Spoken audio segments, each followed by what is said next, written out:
Hey guys, welcome back to the channel. It's the States FC, and as you can see, today we are going to be discussing who should start for the U.S. men's national team against Honduras this Thursday. A competitive game, there's no room for error, so I'm going to break it down position by position, who should start. So anyway, I'm going to dive into Honduras first, and I'm going to go over the lineup, so let's get into it. So taking a look at this Honduras team, overall it is not a very strong team, and on paper, our team is way better than this. However, Honduras does have three names in particular that spark danger. You have Albert Elise, Romel Quito, and Choco Lozano. All these guys are dangerous players. They can play with pace. They can hit you on the counter if you're not critical playing the ball out of the back. So we have to be careful for these guys. So Honduras lately, they've been playing 4-3-3 in their pass friendly. However, Honduras, I'd assume since their team is not very strong, they're going to sit back, bunker, and play on the counter. Probably going to transition more of a 4-5-1 when we're in possession and they're bunkering down and trying to hit us on the counter, similar to what Costa Rica does. So that's what I think Honduras is going to do. But anyway, I'm going to dive into who needs to start for us.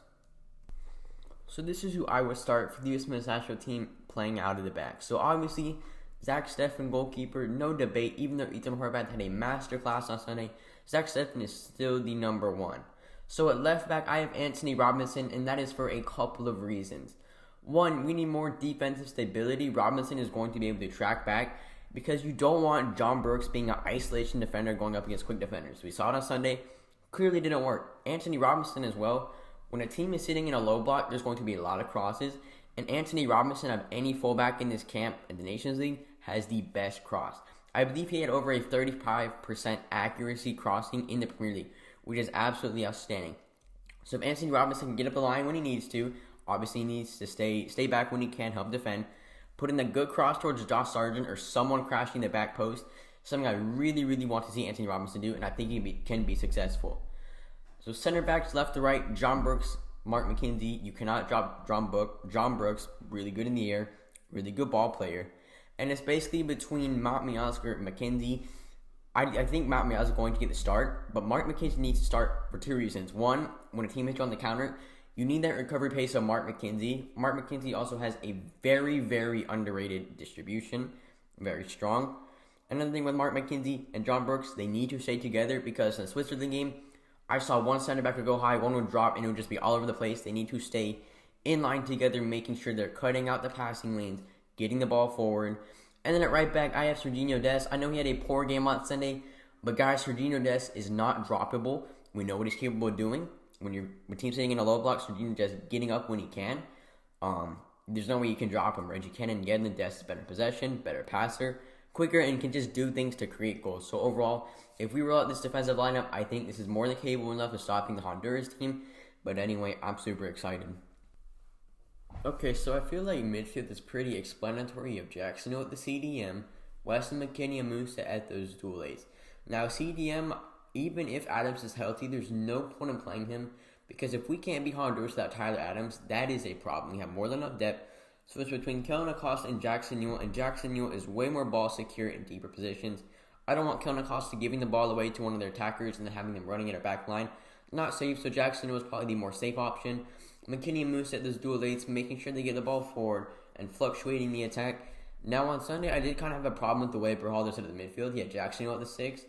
But McKennie and Leggett were almost playing as dual 10s, and there was just so much space left behind that I couldn't understand. So I need McKennie and Musa playing a little bit deeper, dropping back when they need to.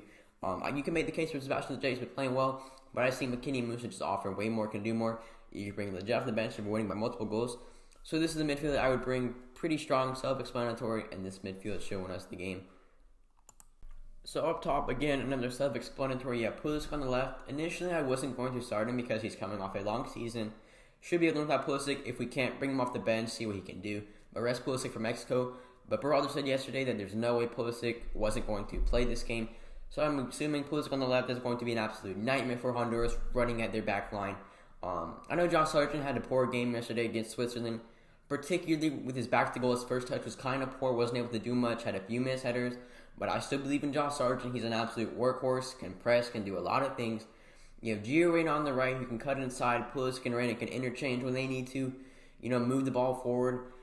But the thing that was lacking yesterday was that final ball, and I think this group of guys can deliver that final ball, get that killer touch, and put those goals away. So this forward group is going to absolutely terrorize Honduras if we play play right, sorry. But anyway, this is the attacking group that I will start for Honduras. So this is the entire 11 that I will start against Honduras. This team is more than capable of winning. It's everyone bar Chris Richards and Tyler Adams. A very, very strong team. But a few things I need to see are, one, the fullbacks being stable, making sure they're picking the right moments to goal up, but also making sure to drop back when they need to the point where they don't have to sprint back every time we got out of possession like we did yesterday. Making sure they get forward, delivering those balls, but again, just being smart. Making sure the midfield is checked, making sure that they're not pressing way too hard, that they're dropping back when they need to, making sure that they're in line, making sure they're recovering, just doing lots of things like the 8s need to. Making sure that forward interchanges. Yesterday it was a little bit slow going forward, but with Pulisic and Reina, that's going to be scary. Going in defense, cutting inside when they need to. Very strong 2 wingers.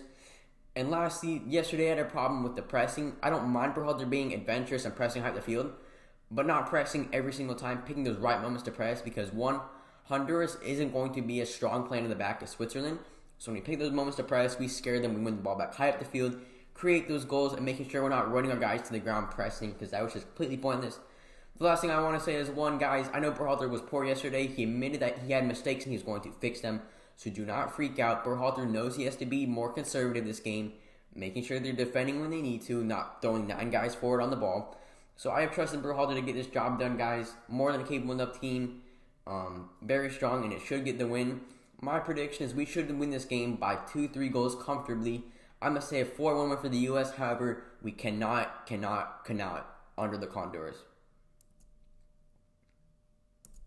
But anyway, guys, that is my take for this video. This is the lineup that I want to see. Very strong team, more than capable. But make sure to please like and subscribe. And as always, thank you guys so much for watching.